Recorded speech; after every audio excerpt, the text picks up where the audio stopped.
जय मसीह के दोस्तों, आपका स्वागत है हमारे एलजीएन के पहले वीडियो प्रशिक्षण में। आज के दिन हम प्रशिक्षण में हमारे पहले विषय को देखने वाले हैं, जिसे पीडीजे अर्थात उद्देश्य चलित यात्रा या फिर अंग्रेजी में कहे पर्पस ड्रिवन जर्नी हम कहते हैं। ये विषय दोस्तों काफ़ी खास है, काफ़ी महत्वपूर्ण है, इसलिए क्योंकि आने वाले एलजीएन के कई प्रशिक्षण हैं, उनका सीधा-सीधा ताल्लुक और लेना-देना इस विषय से है। तो आज हम समझने का प्रयास करेंगे कि किस तरह से हम इस विषय के बातों को अच्छी तरह से अपनी मंडली में लागू करने के द्वारा अपनी मंडली को स्वस्थ बना सकते हैं। जी हाँ, कई बार हम ये सवाल करते हैं कि मैं कैसे अपनी मंडली को बढ़ा सकता हूँ? दरअसल में यह शायद एक सही सवाल नहीं है, क्योंकि सही सवाल तो ये होना चाहिए कि क्या मेरे मंडली को बढ़ने से रोक रहा है? जी हाँ, क्योंकि वचन हमें बताती है कि मंडली एक भवन या इमारत नहीं है। मंडली एक देह है, एक जीवित देह है, इसलिए हम इसे मसीह की देह कहते हैं और हम सभी इसके अंग हैं। जी हाँ, तो यदि इसके बढ़ने के बारे में हमें जानकारी चाहिए तो ये विषय बहुत ही अच्छा है। हम इस विषय में कुछ बातों को देखकर सीखेंगे और उन्हें अपने मंडली और अपनी सेवकाई में अनुप्रयोग में लाने का प्रयास करेंगे और इसका लाभ उठाने का हम प्रयास करेंगे। जी हाँ, जिस तरह से मैंने आपको बताया, इस विषय का नाम है उद्देश्य चलित यात्रा। यह एक यात्रा है मेरे प्रियो, और इस यात्रा में मैं ले जाने के लिए आपको बहुत उत्सुक हूँ। मुझे पूरा यकीन है कि आप इस यात्रा का आनंद लेंगे और आपको ये बहुत ही अच्छा लगेगा। तो इससे पहले कि हम आगे बढ़ें, हम इसके परिचय में जाएंगे और देखेंगे कुछ बात जो हमें इस विषय को समझने में सहायता करेगी। हर एक यात्रा में अनुसरण करने के लिए एक मार्ग होता है। कुछ यात्राएं भटक जाती है तो कुछ दो मंजिल के बीच सबसे तेज या छोटे मार्ग का चुनाव करते हैं। यह यात्रा बाइबल में निर्धारित मार्ग का अनुसरण करता है। यह यीशु के चेलों और हम तक पहुंचे उसके बुलाहट का सही प्रत्युत्तर है, जहां यीशु कहते हैं, सभी जाति के लोगों को मेरा चेला बनाओ। जी हां, यहां पे एक ध्यान देने वाली बात है कि यीशु मसीह कहते हैं कि सभी जाति के लोगों को मेरा चेला बनाओ।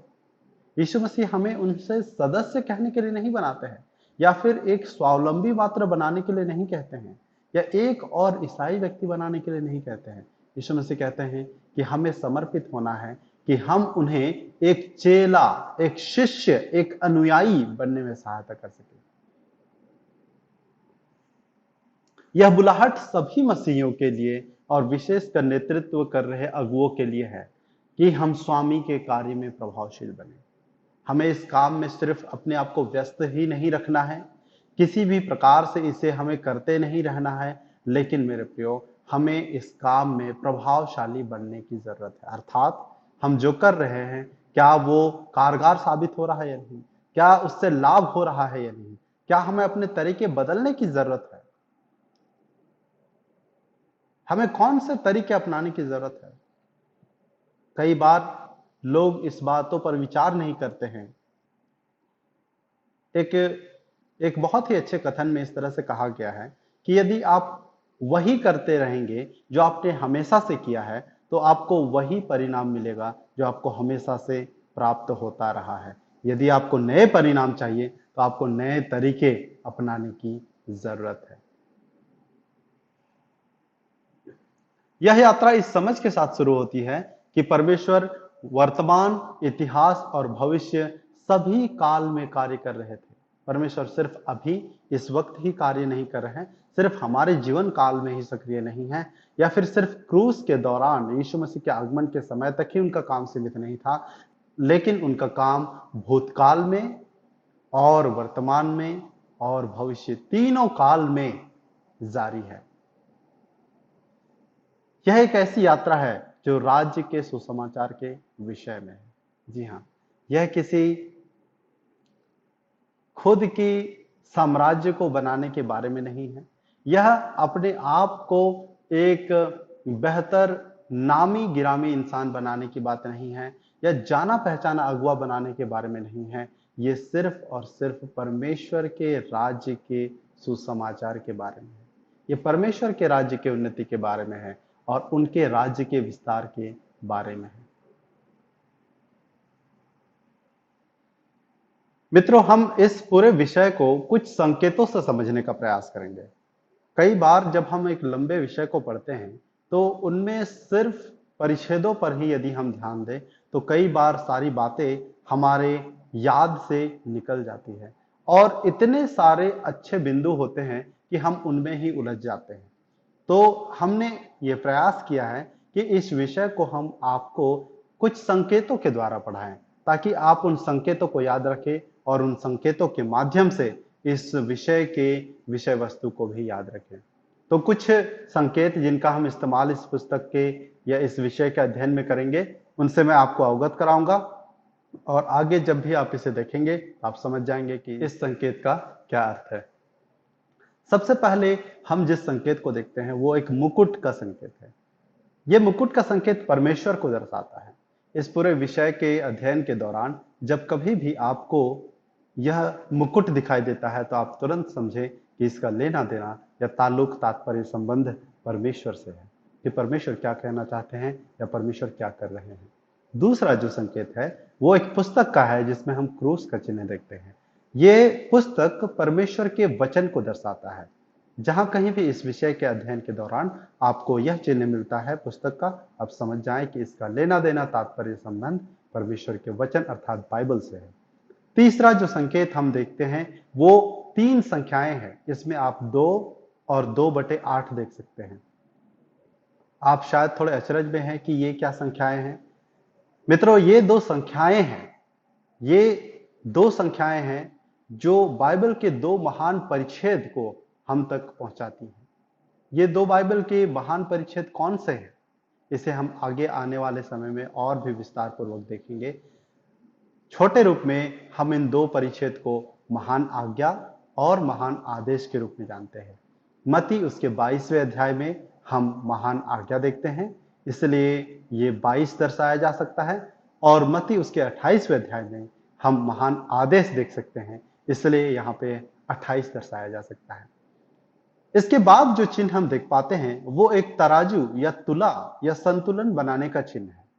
जी हाँ, इन 2 परिच्छेद में से हम कुछ 5 मूलभूत बातों को सीखते हैं और उन 5 बातों को हमें अपने मंडली, अपने सेवकाई एवं अपने जीवन में संतुलित करने की जरूरत है। कौन सी है वो 5 बातें, इसे जब हम आगे विस्तार से देखेंगे तब इसके बारे में हम जानेंगे।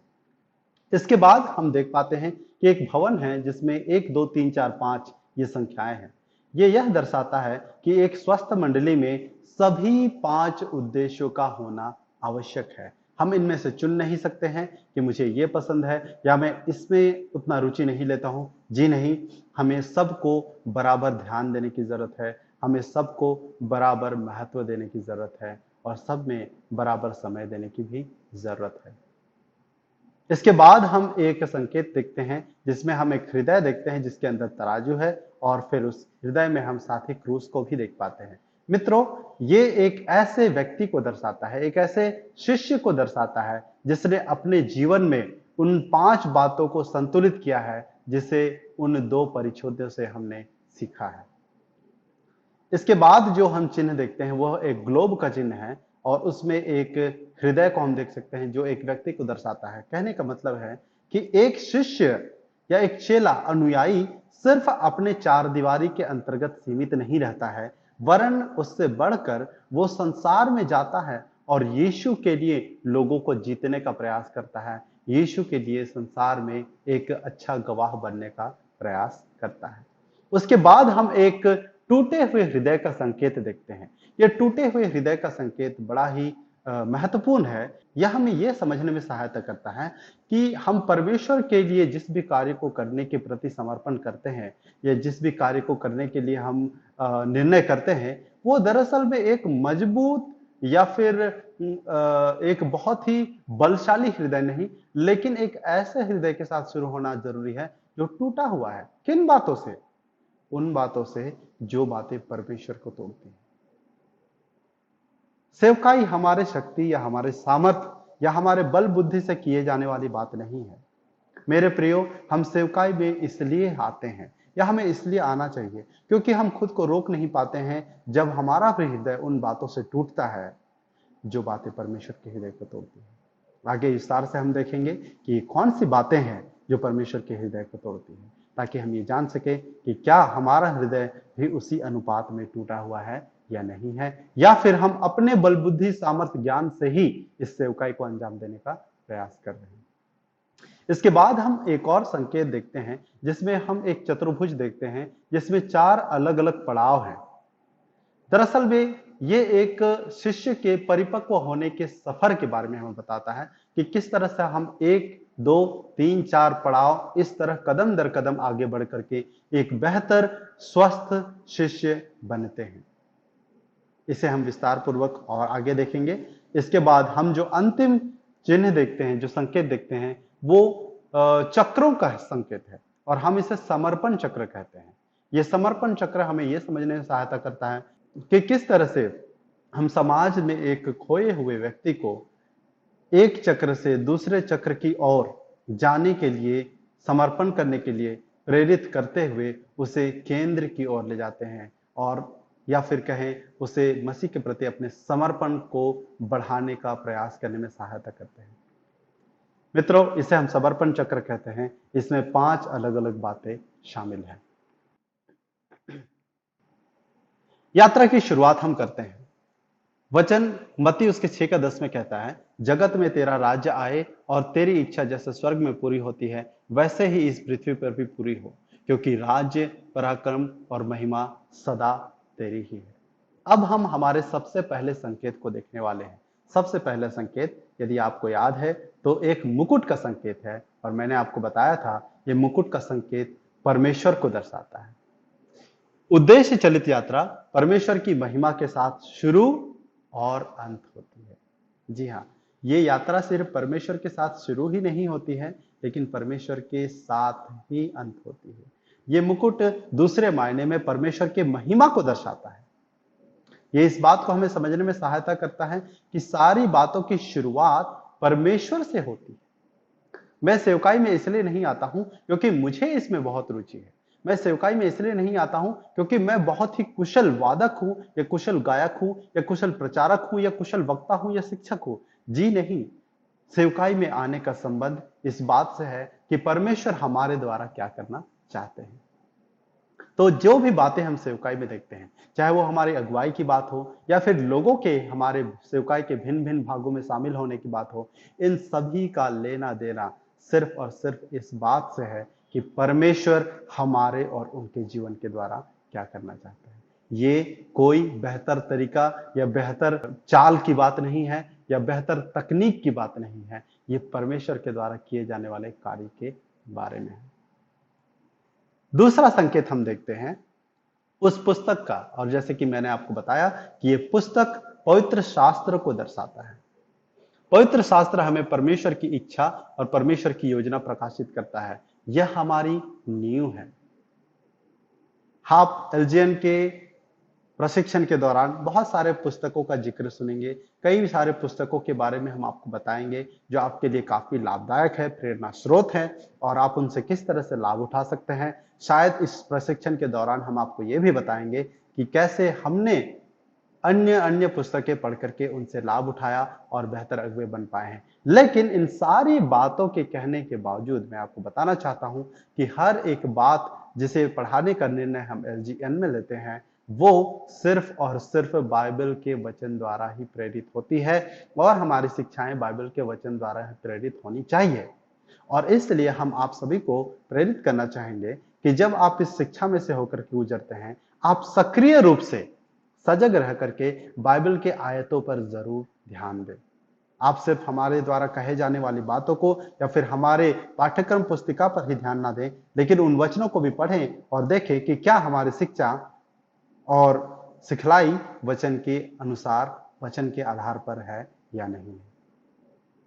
रोमियो उसका 14, उसका 11 और 12 पद में बाइबल हमें बताती है, क्योंकि लिखा है कि प्रभु कहता है, मेरे जीवन की सौगंध कि हर एक घुटना मेरे सामने टिकेगा और हर एक जीभ परमेश्वर को अंगीकार करेगी, सो हम में से हर एक परमेश्वर को अपना लेखा देगा।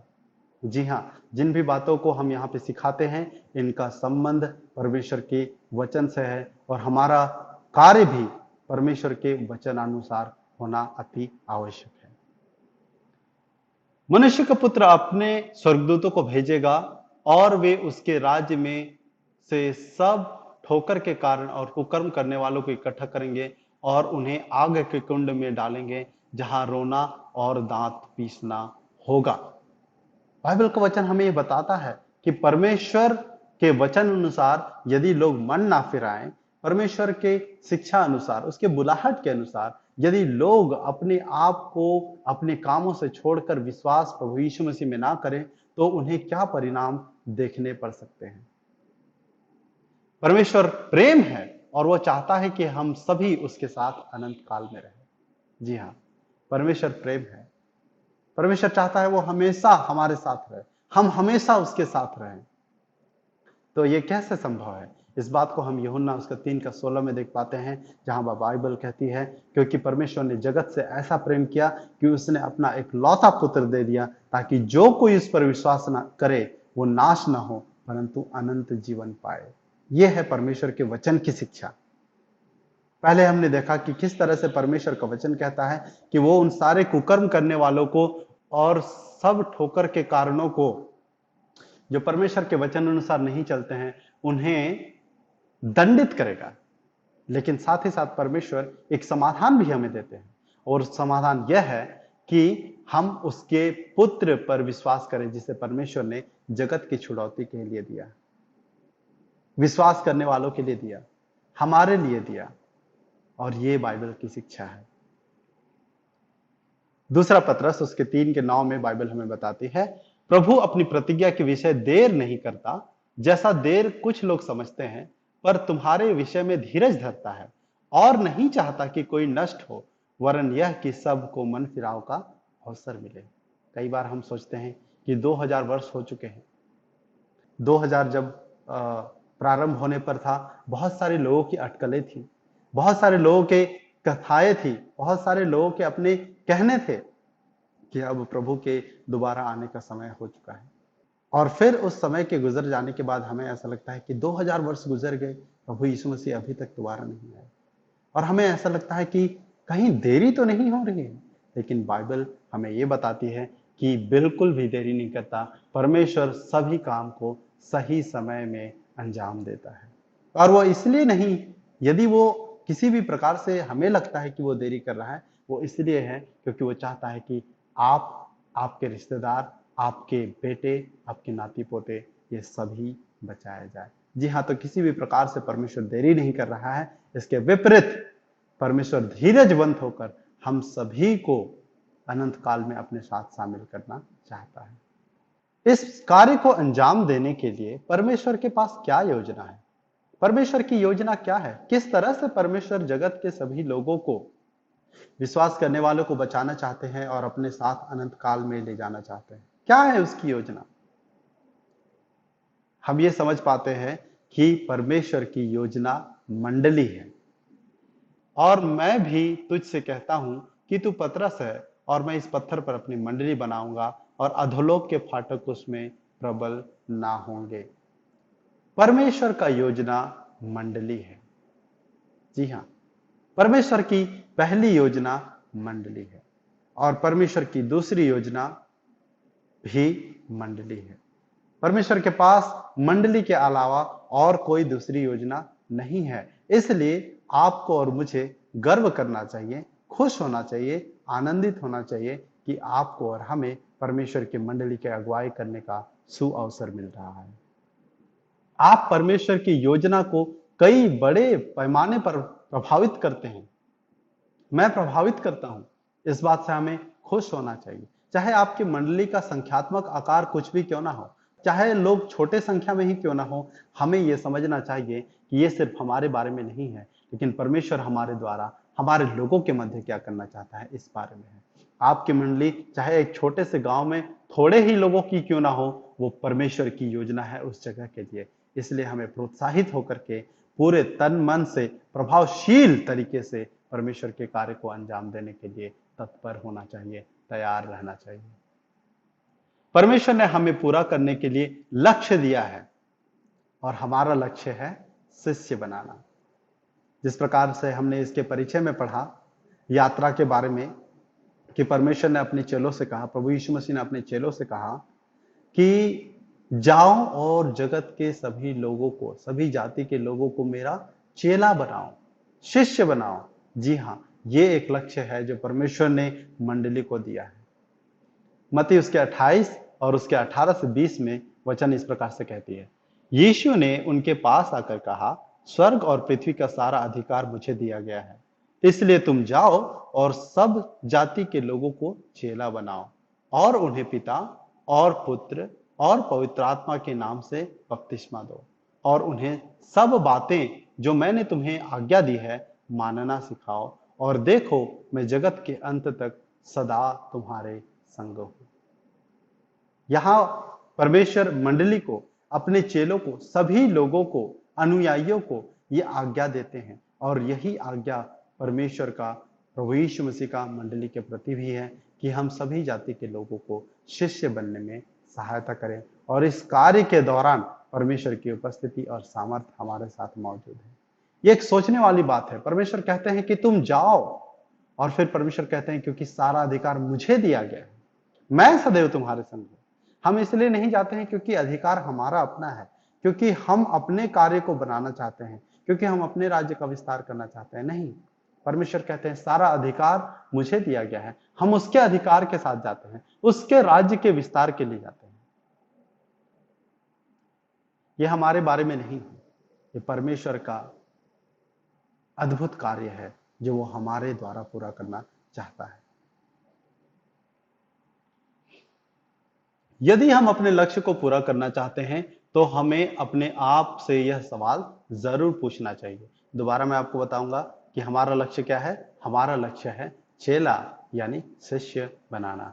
तो यदि हम अपने लक्ष्य को पूरा करना चाहते हैं तो हमें अपने आप से यह सवाल पूछना चाहिए। क्या क्या है ये 3 सवाल? सबसे पहला, एक चेला क्या है? दूसरा, हम चेला कैसे बना सकते हैं? और तीसरा, हम संसार के सभी जाति के लोगों तक कैसे पहुंचेंगे? हमें उतावली करके सिर्फ निकल जाने की जरूरत नहीं है। अपने उन तरीकों से जो हमने हमेशा देख करके सीखे हैं या फिर हमें सिखाया गया है, लेकिन हम ये पूछने की जरूरत है कि एक चेला क्या है? क्या है जो परमेश्वर प्रभु यीशु मसीह मुझसे अपेक्षा करता है कि मैं बनाऊं? हम एक चेले को कैसे बना सकते हैं? क्या कोई प्रक्रिया है? क्या कोई तरीका है जिसका हम इस्तेमाल कर सकते हैं? और हम जगत के अंत तक कैसे पहुंच सकते हैं? 2 महान परिच्छेद के बारे में मैंने आपको बताया था संकेतों के माध्यम से। जब आप इस संख्या को देखेंगे तो आप समझ जाएंगे कि ये बाइबल के 2 महान परिच्छेद के बारे में चर्चा या जिक्र करती है। 2 महान परिच्छेद यीशु के हृदय को उसके लोगों और उसकी मंडली के लिए प्रकाशित करते हैं। क्या है ये 2 महान परिच्छेद? आइए हम इसे पढ़ें। पहला मत्ती उसका 22 उसका 37 से लेकर के 40 में हम देख पाते हैं, जहां प्रभु यीशु मसीह कहते हैं, उसने उनसे कहा, तू अपने परमेश्वर प्रभु से अपने सारे मन, सारे प्राण, सारी बुद्धि के साथ प्रेम रख। बड़ी और मुख्य आज्ञा तो यही है, और उसी के समान यह दूसरी भी है कि तू अपने पड़ोसी से अपने समान प्रेम रख। ये ही 2 आज्ञाएं सारी व्यवस्था और भविष्यवक्ताओं का आधार है। ये पहला परिच्छेद है। यीशु मसीह के चेले या फिर अन्य लोग ये जानना चाहते थे कि बड़ी आज्ञा कौन सी है, सबसे बड़ी आज्ञा क्या है। यीशु मसीह यहाँ पे इस सुनहरे वचन में कहते हैं कि बड़ी आज्ञा ये है कि तू अपने परमेश्वर से सारे मन, सारे प्राण और सारे शक्ति और बुद्धि के साथ प्रेम कर, और दूसरा उसी के समान है। परमेश्वर ने इस दूसरे भाग को भी उतना ही ज्यादा तवज्जो दिया है। दूसरा भाग कहता है कि अपने पड़ोसी से अपने समान प्रेम रख। तो हमें समझने की जरूरत है, हमें ये जानने की जरूरत है कि हम परमेश्वर से प्रेम करके लोगों से बैर या नफरत नहीं कर सकते हैं, क्योंकि वचन हमें सिखाती है, बताती है कि लोग भी परमेश्वर के स्वरूप में बनाए गए हैं। तो हमें उनसे भी प्रेम करने की जरूरत है। मैं ये नहीं कह सकता कि मैं परमेश्वर से प्रेम करता हूं लेकिन लोगों से मैं नफरत करता हूं। जी नहीं, ऐसा संभव नहीं है। यीशु मसीह आए लोगों के लिए, हमें भी लोगों से प्रेम करने की जरूरत है, अपने पड़ोसी से प्रेम करने की जरूरत है। उसके बाद हम दूसरा भाग देख पाते हैं जो मत्ती उसके 28वें अध्याय उसके 18 से लेकर के 20 आयत में देख पाते हैं। यह वचन हमें बताती है, स्वर्ग और पृथ्वी का सारा अधिकार मुझे दिया गया है, इसलिए तुम जाओ, सब जातियों के लोगों को चेला बनाओ और उन्हें पिता और पुत्र और पवित्र आत्मा नाम से बपतिस्मा दो और उन्हें सब बातें मानना सिखाओ, और देखो मैं जगत के अंत तक सदा तुम्हारे संग हूं। यहां एक बात पर मैं जोर देना चाहूंगा। यीशु मसीह यहां कहते हैं कि और उन्हें सब बातें मानना सिखाओ।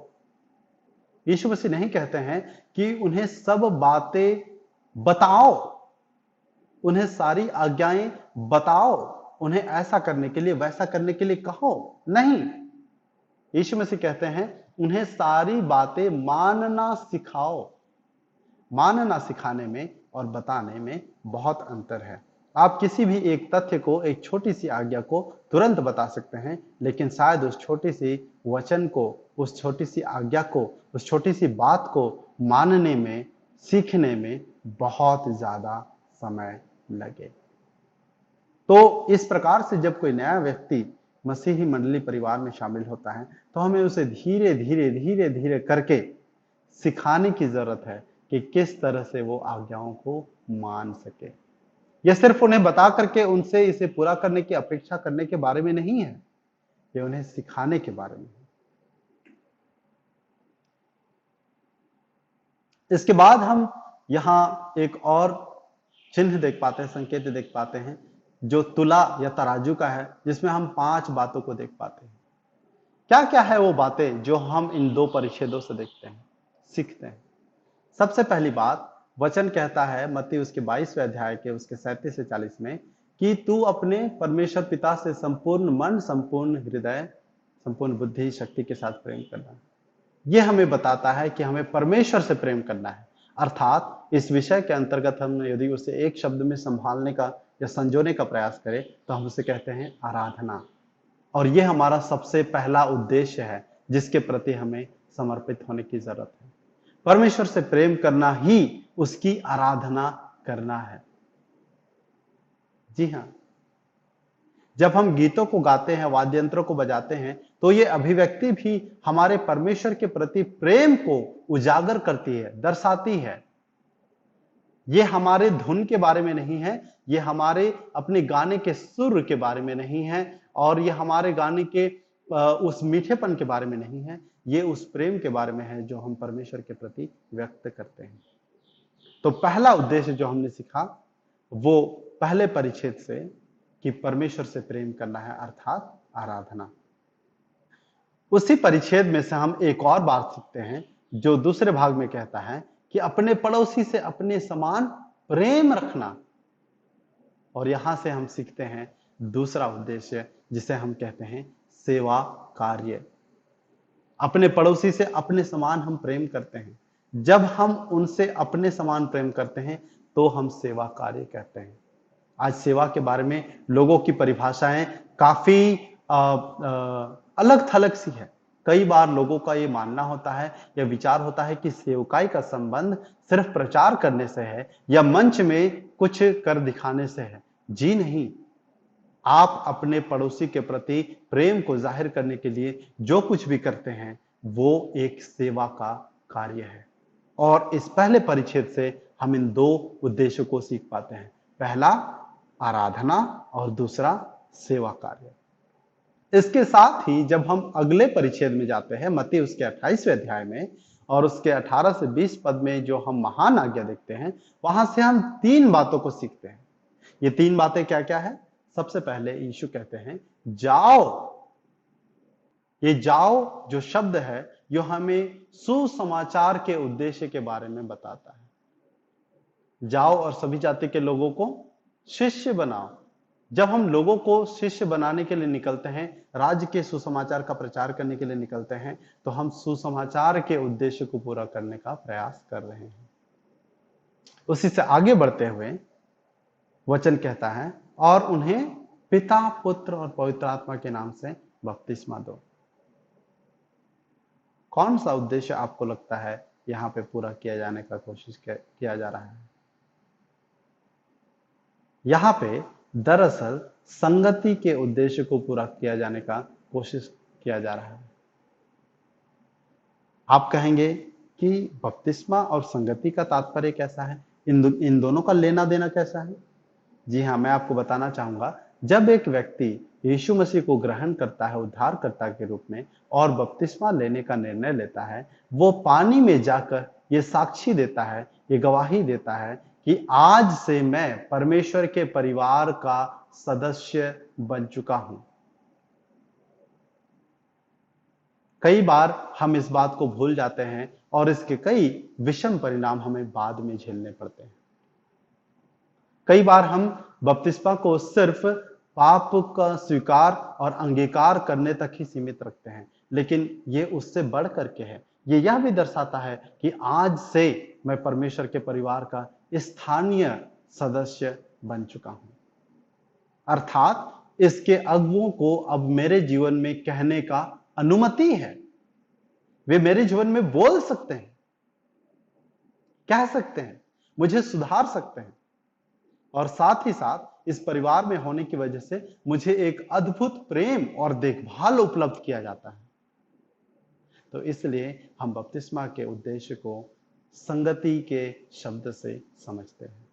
और पांचवी बात जो हम सीखते हैं वो आगे कहता है, और उन्हें सब बातें मानना सिखाओ। मैंने जैसे आपको बताया कि उन्हें सिर्फ आज्ञाएं बताना नहीं है, वचन बताना नहीं है, लेकिन हमें उन्हें ये सिखाना है।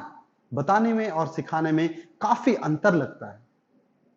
बताना बहुत आसान है, सिखाना आसान नहीं है। बताने में आपको समय नहीं लगता है, सिखाने में आपको बहुत ज्यादा समय लगता है। और इसलिए कई बार हम छोटे छोटे नियमों को बना बैठते हैं क्योंकि हम समय नहीं देना चाहते। ये मत करो, वो मत करो। नहीं, ऐसा नहीं है। हमें लोगों को सही निर्णय लेना सीखने में सहायता करना है, और इसे हम शिष्यता का उद्देश्य कहते हैं। जब हम उन्हें वचन मानना सिखाते हैं तो हम उन्हें शिष्यता का उद्देश्य सिखाते हैं। तो मैं एक बार फिर से दोहरा देना चाहूंगा, वो कौन सी 5 बातें हैं जिसे हमने इस 2 महान परिच्छेद में से निकाला, और कौन सी ये 2 महान परिच्छेद हैं? पहला मत्ती उसका 22वां अध्याय उसका 37 से 40, जहां पे हमें यीशु मसीह बताते हैं कि तो अपने परमेश्वर से संपूर्ण हृदय, संपूर्ण मन और बुद्धि से प्रेम करना, और अपने पड़ोसी से अपने समान प्रेम करना। उसमें से हम 2 उद्देश्य को सीखते हैं। पहला आराधना का उद्देश्य, और दूसरा सेवा कार्य का उद्देश्य। इसके बाद हम दूसरे परिच्छेद में जाते हैं जो मत्ती उसके 28वें अध्याय उसके 18 पद से लेकर के 20 पद तक में हम देख पाते हैं, जिसे हम महान आदेश कहते हैं। और यहाँ यीशु मसीह हमें कहते हैं, जाओ और सभी जाति के लोगों को मेरा चेला बनाओ, अनुयायी बनाओ, और उन्हें पिता, पुत्र, पवित्र आत्मा के नाम से बपतिस्मा दो, और सब बातें मानना सिखाओ जो मैंने तुम्हें बताई है। इसमें से हम 3 उद्देश्य को सीखते हैं। तीसरा जो उद्देश्य है, सबसे पहले है जाओ, जिससे हम सुसमाचार का उद्देश्य सीखते हैं। उसके बाद हम चौथे उद्देश्य में जाते हैं जहां पे बपतिस्मा के बारे में हम जिक्र देखते हैं, और वहां से हम संगति के बारे में सीखते हैं, संगति के उद्देश्य के बारे में सीखते हैं। और उसके बाद यीशु मसीह हमें आज्ञा मानना सिखाने के बारे में कहते हैं, जहां हम शिष्यता के उद्देश्य को देखते हैं। तो जी हाँ, ये 5 उद्देश्य हैं जिन्हें हमें संतुलित करने की जरूरत है। सबसे पहला उद्देश्य आराधना, उसके बाद दूसरा सेवा कार्य, तीसरा सुसमाचार प्रचार, चौथा संगति, और 5वां शिष्यता। ये पांचों उद्देश्य को हमें संतुलित करने की जरूरत है। मैं एक बार दोबारा दोहरा दूं, हमने अभी तक 4 अलग अलग संकेतों को ध्यानपूर्वक समझने का प्रयास किया है। सबसे पहले मुकुट का संकेत जो परमेश्वर और उसकी महिमा को दर्शाता है। सब कार्य परमेश्वर से शुरू होता है और उसी के महिमा में अंत होता है। दूसरा संकेत एक पुस्तक का था, जिससे हमने समझा कि जो कुछ भी हम करना चाहते हैं या करना चाहिए वो पवित्र शास्त्र में से प्रेरित होना जरूरी है। तीसरा हमने देखा 2 महान परिच्छेद, मत्ती उसका 22 अध्याय और उसका 28 अध्याय, जहां पे हमने महान आज्ञा और महान आदेश के बारे में सीखा। और उसके बाद हमने वहां से 5 उद्देश्यों को सीखा जिसे हम संतुलित करने का प्रयास करते हैं।